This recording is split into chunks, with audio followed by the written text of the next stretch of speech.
Hey, hey, hey! America's Proud here. Today we are featuring another America's Proud, a very special guest speaker, her third time on our podcast, our number one Kutie. Hello and welcome. Hi, America's Proud. I'm so happy to be back here again. It's always exciting being on this podcast. I've enjoyed the previous times I've been here, and I'm looking forward to this one. So tell us your story. I always grew up caring about our country and America, and it wasn't until I was older that I realized that I'm a whole patriot. And I didn't know what a patriot was. I didn't have a name for it. But when I found out, I said, man, that sounds like me. I really do care about Americans. I care about our country. And I care about the homeless. A lot of the issues that we deal with today in our government. Yeah, I don't blame you. I'm concerned myself. Yes, I've noticed in a lot of your podcasts that you've gotten a bit more aggressive and angry and frustrated with a lot of things that's going on here. So I'm here to help out with my input and my insight in any way that I can. So, hey, I was just wondering, do you remember the other day when you were outside and I was on the phone talking to my friend Jim? Yes, I remember. I had asked Jim, who did he want for president? He said he liked Biden again. Yep. Oh my gosh. I couldn't believe it. I remember you coming rushing out the door, you know, with your arms wide open, like, I can't believe it. And I was just like, what? What happened? And then that's when you explained to me that your friend was for Biden. Right. Yeah, right. Well, the funny part is that we actually had two other people standing behind us. And we knew immediately when we turned around and saw their faces that they were for Biden. Right. It was just like common knowledge. Like as soon as we saw their faces, they had these stone faces, and I knew immediately. I said, okay, are you guys for Trump or Biden? Right. We knew the answer. I immediately said Biden. I said, well, if you're for Biden, then what has he done? Right. And she said, I don't know. Yeah. She didn't have a clue. She was speechless. Speechless, absolutely speechless. So sometimes we're so patriotic or so right or so Trump heavy that we don't recognize sometimes that there are people around us who are not for Trump. I don't know why. I don't understand why either, because he's done so much to help our economy. Just a good guy. Hey, he's a good guy all around. You know, originally I didn't care so much for Trump when he first started running for office. I was a Democrat. Well, I wasn't necessarily a Democrat or Republican. Guess you could say I was independent. Like I didn't believe in either side. When Trump got into office, I realized that I started paying attention to his demeanor, some of his speeches, and I was swayed. His strength and his ability to speak what's on his mind. You know, regardless of what other people have to say, he always speaks his mind. Yeah. I didn't even want to vote till then because I knew that politicians were corrupt. But I think he's honest. I really do. I like him a lot.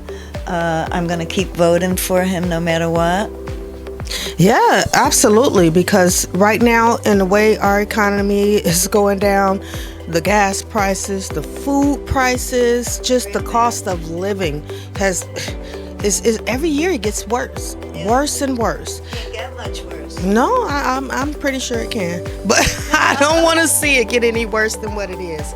So, you know, I just devoted a lot of my time going to meetings, Republican meetings, and speaking with different people, trying to find out what needs to be done. Yeah, lots and lots of praying. And I mean, especially when we went through the pandemic, China, you know, it was very bad. You know, the mask mandates, it was horrible. That's one of the main reasons. That is the main reason why I moved to Florida. Because DeSantis was not, He's decent. he's okay as far as good for Florida. Absolutely great. Our children were still in school. We weren't mandated to wear masks. We did our social distancing thing, but that's about it. We kind of stayed away from each other, gave each other 6 feet, but we didn't. We weren't like the rest of the world. I come from Indiana.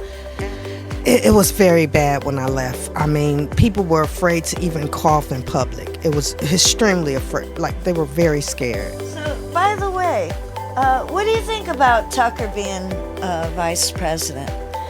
I like Tucker. I think that's a great idea. I think Tucker also speaks his mind. He's what we call a non-bullshitting person, like no nonsense. He's gonna speak the truth regardless, just like Trump. And I think they will be a great matchup, a great pair. Brave. Very brave. And as patriots, this is the land of the free and the home of the brave. People just hate him for no reason. I don't understand it, because a lot of them are Christians, and Christians are supposed to love people, and even through their flaws and their mishaps. So I don't understand why he gets so much bad. I mean, it really brought out people's true colors when you start seeing how bad they treated Trump supporters. My mother personally was almost just ostracized from the whole entire family because she was a Trump supporter. It made me afraid to come out to the family and let them know I'm also a Trump supporter. So actually, the way I did it is I didn't really tell anyone. I just I started supporting my mother, and they noticed the support that I was giving her. And then eventually I started, when I moved to Florida, of course, I started being more open with it. Yeah, my family flipped out when they realized that I kind of was siding toward Trump. Well, once I saw Biden look kind of, senile. Yeah, it's real sad. He's tripping over everything. His words aren't making any sense.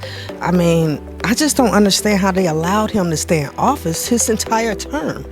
It's amazing how they appoint these people into an office, and then now it leaves us to wonder who's really in charge. Right, and it looks like he's being abused, just not knowing what's going on.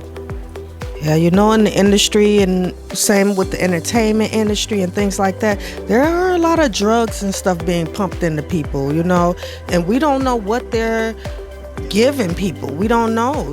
They're always trying to make people seem crazy and put them in the nut house and all kinds of things like that, when it's really the industry drugging them and making them appear to be crazy. What they call it, the fake news. Yep, the fake news, yep. And the fentanyl.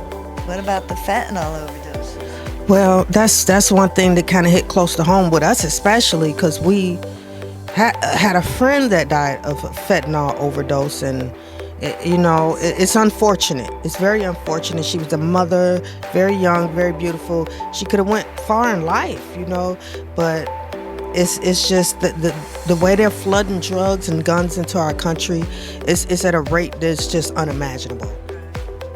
Well, that's depressing. You have any good news? Well, good news. It's hard to find good news these days. The good news is I'm alive, I'm breathing, and I'm at peace. Wake up every morning. Yes, I enjoy my peace. I've also learned over the years that we can't let certain things stress us out. We have to be serious. We have to be at peace, but we also have to take care of our mental health. Right. We can't be stressed out. We can't allow Too much of that going on. Oh man, that's all you see on the news. You turn on the news and there's so much tragedy. People going crazy. They never show any good news. I just feel like it's a vibration that they're putting out into the atmosphere, which Seems like it. is really making the world a quite depressing place. Right. So it's hard to find peace. So I stick with gardening, quiet time, meditating, little extracurricular activities. Look.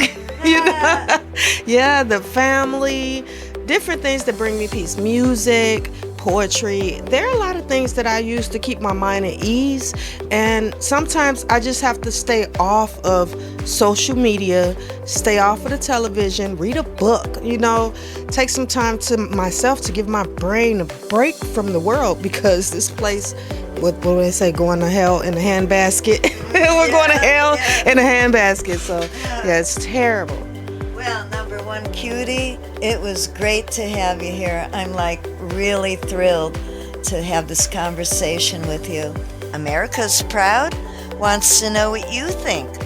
Leave a comment, like, subscribe, and hit that bell. If you have any news tips or if you're interested in being a guest speaker, send an email. It's shown in the description below. Thanks for watching till the end. Bye.